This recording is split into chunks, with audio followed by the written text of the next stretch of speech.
Chapter 1. Seamus, don't jump! Clara Donovan heard her own cries, the shouts resounding through the misty night air. She raced across the sidewalk toward Farthing Bridge, her gaze riveted on a horror she didn't want to believe. Her older brother, Seamus, sat on the edge of a tall bridge with his head slumped in his hands, a bottle of whiskey beside him. The arched stone bridge spanned the River Farthing, connecting the town to a once popular marketplace. No, it couldn't be. Her breath burned in her chest as she took in gulps of dampness and drizzle. Don't stop. Run faster. When she reached the bridge, she elbowed through a group of late-night revellers. Several pointed up at Seamus. "He's off the rails!" someone shouted. Her brother seemed unaware of the gathering crowd. He swung his legs back and forth like an underwound metronome and stared into the ice-cold river below. She shook off the image of him on her living room floor several days earlier. He'd been passed out drunk. Should she have phoned a treatment centre? No, she could fix her brother's problems. He simply needed encouragement, surrounded by his loving, supportive family. Seamus. Gentle Seamus. Kind and fiery-haired. Quick to temper, quicker to make amends.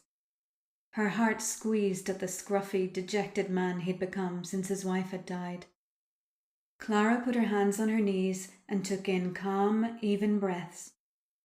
Quickly she assessed the corroded pedestrian catwalk leading to the top of the bridge, the skull and crossbones sign that warned danger. She stared upward at her sweet brother.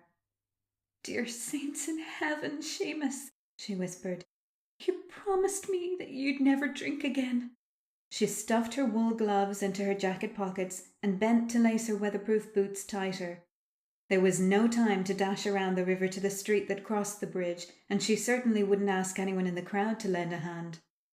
She yanked off the danger sign and threw it to the ground. That pressing feeling in her chest, like she was running out of air, slowed her movements. Dragging in another breath, she grasped the slippery wet handrails and stepped onto the bottom rung of the catwalk. "Mrs., are you trained for this?" a man from the crowd inquired. She glanced around. The man stood a hair's breadth away. He was tall, with piercing blue eyes, and carried a guitar case. His dark brown hair had a reddish tinge, and his navy wool jacket strained against his athletic form. "Thanks, I can manage on my own." Despite her refusal, she hesitated. Was she trained to climb to the top of a rusted bridge when she was crippled with fear and could hardly breathe? No.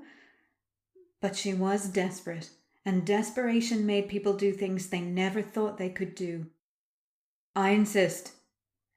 The man set his guitar case on the grass and stepped forward. "Who's sitting on the top of the bridge?" "My brother."